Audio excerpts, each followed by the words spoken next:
स्वागत है आप सभी का आपके अपने चैनल में।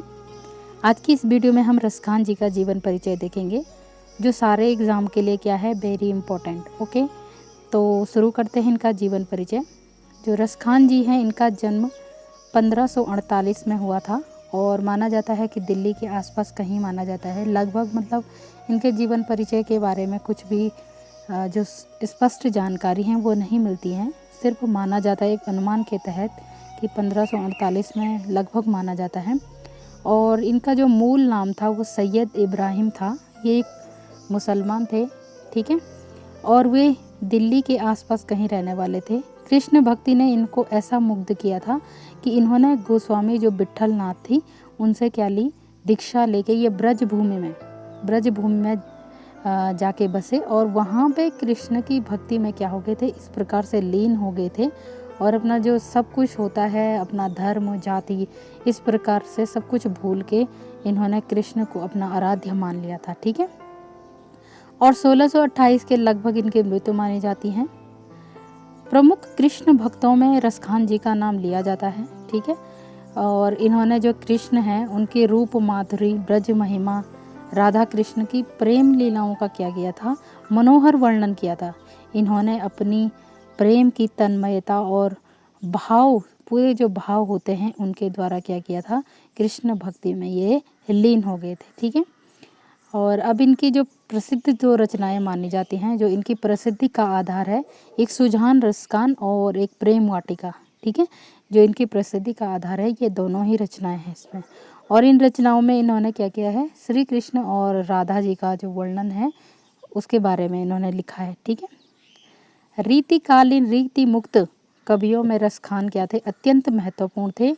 और ये ध्यान रखने वाली बात है कि जो इनके गुरु थे वो कौन थे, विट्ठल नाथ थे, ठीक है। इन्होंने विट्ठल नाथ से क्या ली थी, दीक्षा ली थी और वल्लभ संप्रदाय के ये सदस्य माने जाते हैं, ठीक है। इनको रस की खान भी कहा जाता है। इनके काव्य में भक्ति श्रृंगार दोनों की क्या थी, प्रधानता थी। ये भक्त भी थे और श्रृंगारिक भी थे, ठीक है। इनके काव्य में क्या है, दोनों चीज़ की प्रधानता है। रसखान कृष्ण भक्त हैं और उन्होंने क्या किया, सगुण और निर्गुण दोनों रूपों का क्या किया है, वर्णन किया है इन्होंने, ठीक है। रसखान सगुण में कृष्ण की सारी लीलाएं करते हैं जो कृष्ण लीला में प्रचलित हैं, जैसे बाल लीला, रास लीला, फाग लीला, कुंज लीला, ठीक है। ये क्या करते हैं, इस प्रकार से जो सगुण जो लीलाएं होती हैं, जो श्री कृष्ण ने जितनी भी लीलाएं रची थी उनका वर्णन इन्होंने सगुण साकार रूप में किया था। इन्होंने अपने काव्य में सीमित परिधि से इन असीमित लीलाओं को बखूबी बांधा है। जैसे मथुरा में जो एक जगह है, अब इनकी समाधि के बारे में आपसे पूछा जाता है। मथुरा में एक जगह है महावन, यहाँ पे क्या है, रसखान जी की समाधि है। बहुत ही बार ये परीक्षा में पूछा जाता है कि रसखान जी की समाधि कहाँ पे है, तो मथुरा के महावन में इनकी समाधि है, ठीक है। अब एक महत्वपूर्ण तथ्य है, ठीक है, भारतेंदु हरिश्चंद्र जिनके नाम पे एक पूरे युग का वर्णन है, इन्हीं के नाम पे रखा गया था। बहुत ही प्रसिद्ध थे ये हिंदी साहित्य के लिए।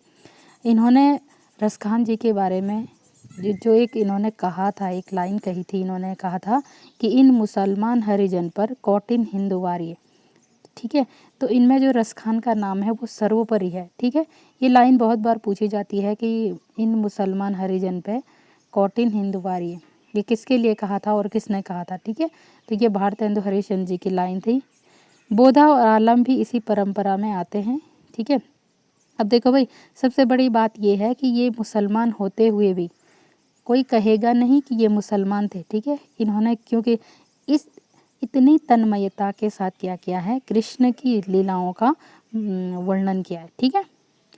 अकबर के राज्यकाल में लगभग 1556-1605 के लगभग माना जाता है इनका कार्यकाल। ये लगभग अकबर के ही क्या थे, समकालीन थे। पूछा जाता है कि किसके समकालीन थे।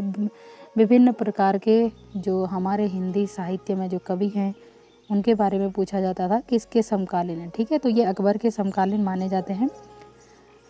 इनका जन्म कुछ पिहानी मानते हैं और कुछ मैंने कहा था दिल्ली। कुछ भी इनके जन्म के बारे में लगभग कुछ भी स्पष्ट नहीं है। कुछ और लोगों के मतानुसार पिहानी उत्तर प्रदेश के हरदोई जिले में माना जाता है, ठीक है। और मृत्यु मैंने बताया था 1628 वृंदावन में इनकी मानी जाती है। थोड़ा इनका साहित्यिक परिचय देख ले। रसखान आरंभ से ही बड़े क्या थे, प्रेमी व्यक्ति थे। इनका लौकिक प्रेम भगवान श्री कृष्ण के प्रति क्या था, अलौकिक प्रेम भाव में परिवर्तित हो गया। जो इनका लौकिक प्रेम था वो क्या हो गया था, कृष्ण को देख के अलौकिक प्रेम में परिवर्तित हो गया था। ये जितना कृष्ण के रूप सौंदर्य में मुग्ध थे, उतना ही उनकी जो लीलाएं थी ब्रजभूमि में उसके प्राकृतिक सौंदर्य पे भी कृष्ण के प्रति इनके प्रेम भाव में इतनी तीव्रता और गहनता, आवेशपूर्ण तन्मयता मिलती है। इसी कारण इनकी रचनाएं हृदय पर क्या करती हैं, मार्मिक प्रभाव डालती हैं। अपनी भाव प्रबलता और सरलता के कारण इनकी रचनाएं बड़ी लोकप्रिय हैं। ठीक है, रचनाएं आपको ध्यान रखनी है। इन्होंने 2 ही पुस्तकें लिखी हैं, सुजान रसखान और प्रेम वाटिका। सुजान रसखान में की बात करें अगर, रचना कवित्व और समयी छंदों में हुई है तथा प्रेम वाटिका का दोहे छंद में। सुजान रसखान भक्ति के प्रेम विषयक मुक्तक काव्य, जो सुजान रसखान है वो क्या है, मुक्तक काव्य है। ठीक है, और इसमें क्या है 139 भावपूर्ण छंद है। इसमें पूछा जाता है कि कितने छंद हैं, तो 139 भावपूर्ण छंद हैं।